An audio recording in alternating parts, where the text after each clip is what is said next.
What's up, YouTube? Back again.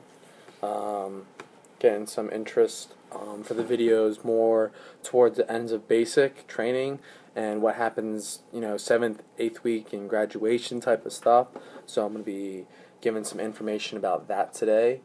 So I'll just start off, plain and simple. What happens the last 2 weeks? I'll start off with 7th week. What happens 7th week is mainly your testing week, where everything's going to happen for most of the week. I think you're going to be walking around your blues. Might get maybe you time, but you're not really going to be doing too much.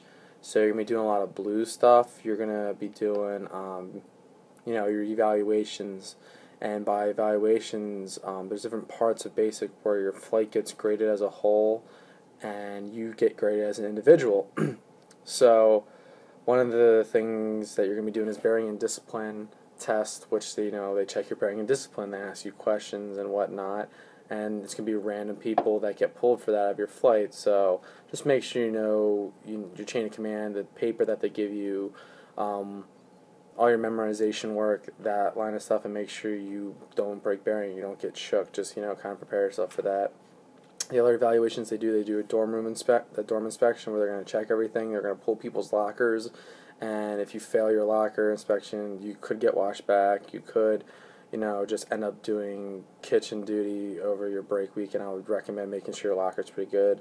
I only had 2 demerits. Mine was pulled. I only had 2 demerits, which was really, really good, and they were on my bed, and your bed's really hard to get.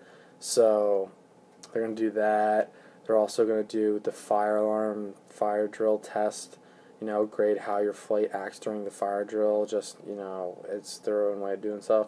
They're going to do your drill, where they're going to have another instructor march your whole flight around, but your instructor calls commands, and they're going to evaluate how your whole flight does.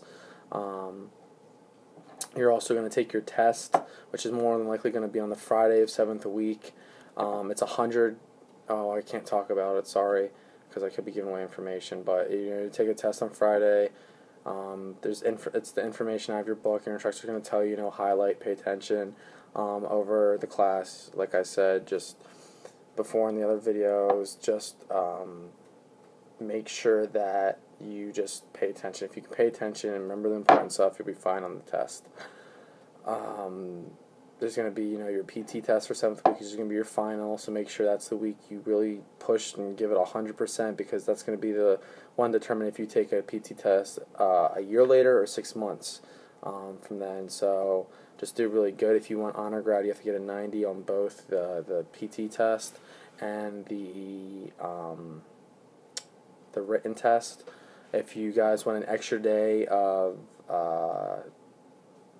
city liberty or off-base liberty, I would recommend trying to get warrior flight. I know they changed it when I was down there. You have to get like an total of 80 points for your flight, which is all your evaluations combined, and that's how you get like warrior flight. I know you can get like beast excellence, which is like the top flights at beast get that, and then if you get like honor grad or top PT excellence, there's like tons of way to be able to get an extra day. So your 7th week is probably going to be your most nerve-wracking, because they're not going to tell you when they're going to do all this stuff. They're just going to do it. Like me, for my experience, I went the whole week and I was waiting for it, and they ended up doing everything on Friday. I took my test, I came back, and boom, bearing and discipline, dorm inspection, and fire drill, like all at the same time.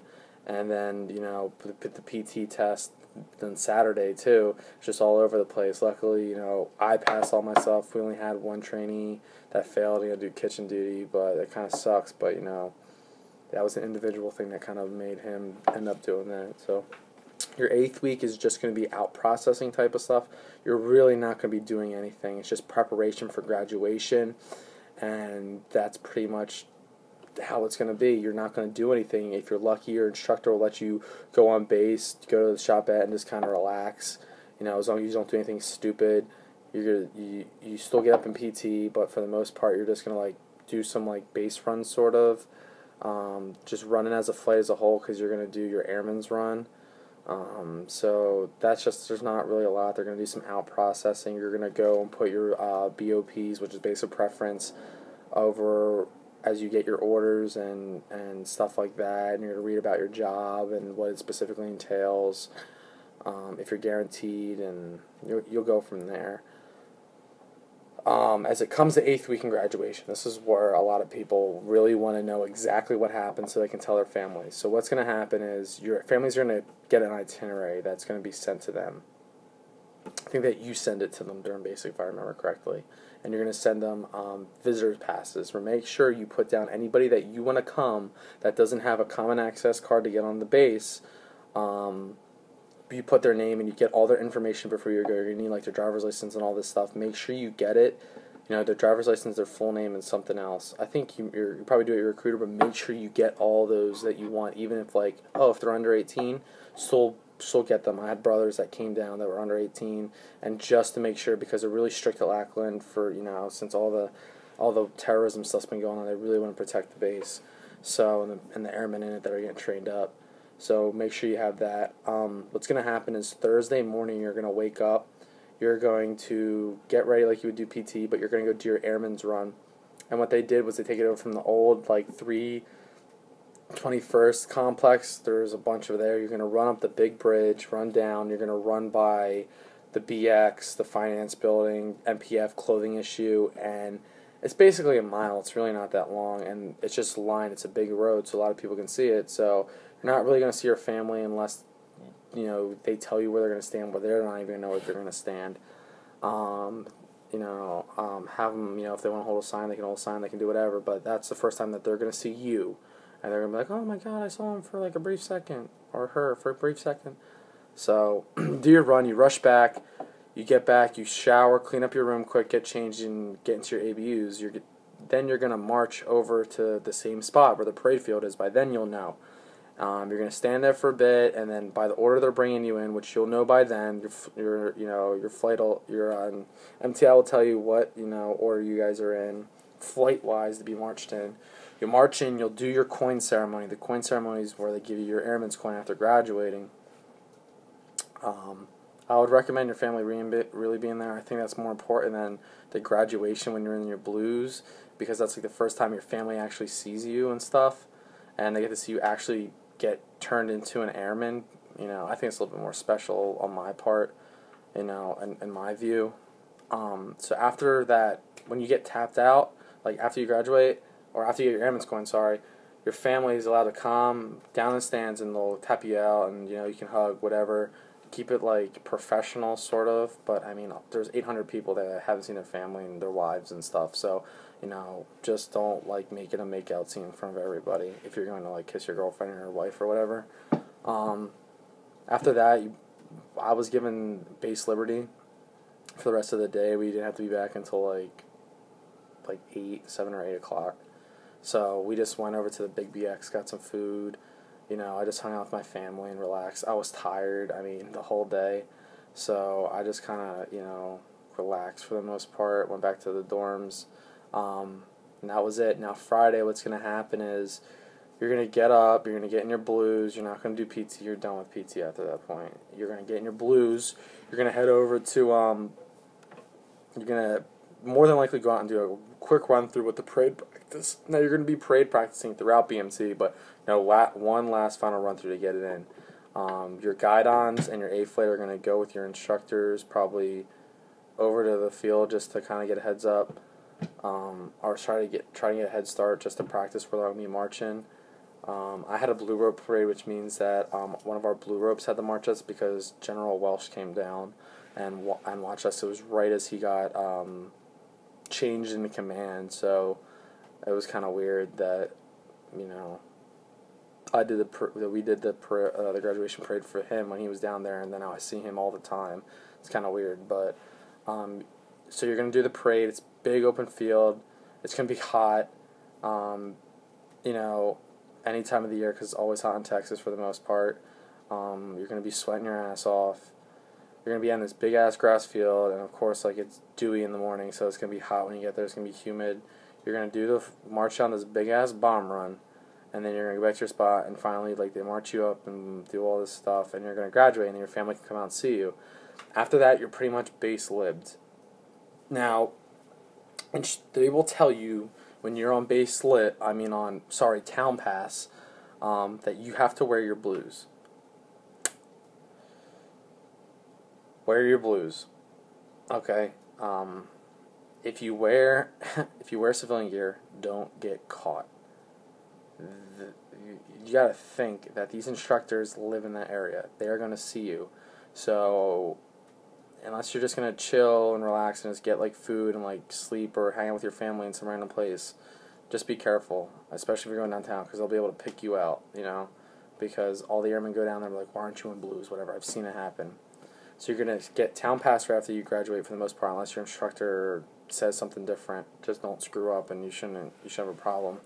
You're going to get town pass on Friday, which really doesn't give you a lot of time depending on when your graduation ceremony is, because again, you have to be back by a certain time. I would recommend Saturday doing more of the activities or seeing the sights, because you have all day to do that. So, check out San Antonio after you graduate, and check out the River Walk and all the famous places that instructors and everybody else will tell you to eat. At Saturday, you'll have town pass, if you don't get in trouble. On Sunday, if you got Warrior Flight or any of those things I said before, you'll have a town pass again. If not, you'll have base lib, and that's the night that you're pretty much gonna have to pack for everything. So I would just prepare yourself for packing all your stuff, because you're gonna leave early Monday. Like, they have specific times now. Like, if you're staying on Lackland for training, you're gonna be the last to leave, and they're going to you're not gonna go far. They're gonna bus you over the MPF, and then you're gonna go back on the other side of base because you're staying there. Some of the other guys that are like, I was the first one to leave. I left at like 1 o'clock in the morning. I didn't get any sleep on Monday, because I had to fly to Washington, D.C., and that's where they had everything. So, again, the weekend, just enjoy yourself, enjoy spending time with your family. I'd recommend them coming down. If you want to be really close to base, the best place to be as close as you can get to base, literally like right next to the gate to the base. There's called La Quinta Inn. It's right off the main drive. I forget what the main road is that goes in between Lackland, but it's on the north side, and it's right next to the base. Like, it's the easiest way to get in and out, because the 24-hour side, like the 24-hour way to get on base is right there. So it's really close to get into, especially with traffic, because there's going to be traffic those nights. Just prepare for that if you go out, that there's 800 other people trying to come in at the same time. Just prepare yourself for that. Get in the gate. Everybody's got to show their ID. Everybody's got to show their visitors passes and all that stuff. One of the other things I suggest, which I did, is if you have, like, you need your computer for tech school, which a lot of people bring their computers or other stuff, I'd suggest having your family bring it down with you. Like, I didn't bring my laptop to tech school, or headphones, or like expensive stuff, but I was going to need once I left. So what I did was I packed a backpack with stuff that I was going to need when I was going to tech school, and I had my parents bring it down with them. So I had my laptop pre-packed. I had some of my more expensive headphones, some extra pairs of clothes, some other stuff, some other items I can't really remember specifically, but that's the best way to do it, I think, because they'll have possession of it, they'll be able to give it to you, and then you'll have it for that one night on Sunday, and you'll be good to go, and nothing's going to happen to it while it's down there. If you guys are looking for some things to do, sometimes they have, at the AT&T Center, they'll have, like, discounted tickets for military personnel for, like, their minor league games and stuff. I know food places, Lulu's sells like a 3-pound cinnamon roll. A lot of people go check that out. Just don't eat it all at once, or you're going to get fat, you're going to throw up. Like, you can get sick because you've been eating clean so much. It might not seem clean and basic, but it really is. There's not as much sugar and stuff in it. Fogo de Chao is supposed to be really good. It's a Brazilian steakhouse, and it's like all you can eat, and they literally like come around with the pieces of meat and like chop it off on your plate. It's pretty cool. Check out the Riverwalk. I think there's like Angry Dave's or something on the Riverwalk. There's like a boat tour. Do that. Check that out. Just kind of spend time with your family, because you're not going to know when you're going to see them again. Depending on how long your tech school is and how much you saved up, You know, if you have a 2-month tech school and get your base, okay, you go 2 more months and you see your family. If you have like a 7th month tech school, then you might not, you know, you probably not see your family for 7 months, especially if it's not over the Christmas break time, because you're going to be training straight unless you have phases or stuff like that. You know, and other than that, you're going to be trying to concentrate on school and dealing with that life. So just really enjoy time with your family and your friends that come down and get that all in, because after that, it's pretty much going to be your Air Force career. And for whether you're in 4, 6, or 20 years, you know, it's going to be worried about you. You might not be stationed right next to home. Luckily, like I said, I'm in Washington, D.C., and I was from Pennsylvania, so I have like a 2-hour ride home, and I can just go home on the weekends if I'm not busy, because I'm within the base radius that I'm allowed. Yeah, that's pretty much it, you know. That's the biggest thing I can get on is spending time with your family. Make sure, I didn't mention this before in my other videos, but I would recommend bringing out a contact list of, like, you know, people that you think you're going to call or write to while you're at basic. It just makes it easier, because, like, you might know somebody's address, but when you're down there, it slips your mind and you want to write them a letter or call them. It's good to have, like, okay, I had, like, my mom and my dad's phone numbers and addresses, some grandparents, some other friends, and I just brought it down and kept it with me in my binder. That way I was able to contact them easier. So, and one of the other things I wanted to mention that I didn't in my other video was have them send pictures. For some reason, when I got them, it really did help. I know my grandparents sent me a bunch, and my mom did, and it wasn't always just like of them or whatever, or like friends and stuff. It was different, you know, times of stuff that happened. Like September 11th, my mom sent me a picture that had to deal with them raising the flag, and I was a volunteer firefighter, so that meant a lot to me when she sent it. Or, you know, like, keep your head up, or like some stupid card that just makes you laugh, or some picture that just makes you smile, because you're going to keep those and you're going to look back at them, you know, every week. You go out and write a letter, you just have all your pictures you can kind of sip through at night. You know, if you're candle lighting it, or you're chilling in the bathroom stall writing a letter, you know, just good to have. That's pretty much it that I have to do for the 7th, 8th, and graduation. I'm going off the top of my head for this. I didn't write anything down. That's pretty much all I can think of. If you can, I would recommend flying Southwest. Sorry, I'm just throwing that in there, but I know that San Antonio is a hub for them. So if you can get Southwest, it's pretty cheap actually to fly down there. That's what the military used to fly you guys down. I know we flew Southwest from Baltimore to Texas, but then we flew like some other flights back because they were stupid and they connected flights for some reason. Southwest. I know there's some, like, you can get in the SeaWorld Freewire down there. I mean, if you want to do that, go ahead, but I'm not trying to walk around SeaWorld and watch this stuff. I was trying to enjoy the time with my family, you know, and talk to them about what's happened over 2 months, and, you know, how I've changed. And I mean, they probably won't change. It's like 2 months of them dealing with stuff. But so that's the 7th, 8th, and graduation, and what to do, what I recommend. I'll try and get the other videos out for the middle week, which I'll probably just do one for, you know, first week through 6th, because there's a bunch that you should know. But again, it's very broad, as there's only a specific amount of things that you're going to really look forward to. If you have any questions, comments, message me. Put them down in the space below. I'll answer them as best as I can for you guys. If you have any suggestions for other videos that you'd like to see pertaining to the Air Force or anything specifically, again, just, you know, mention them, and I'll try and do 2 of those. If I have a lot, I'm going to be limited. So, but I appreciate you guys watching, and check out my next video. Thanks.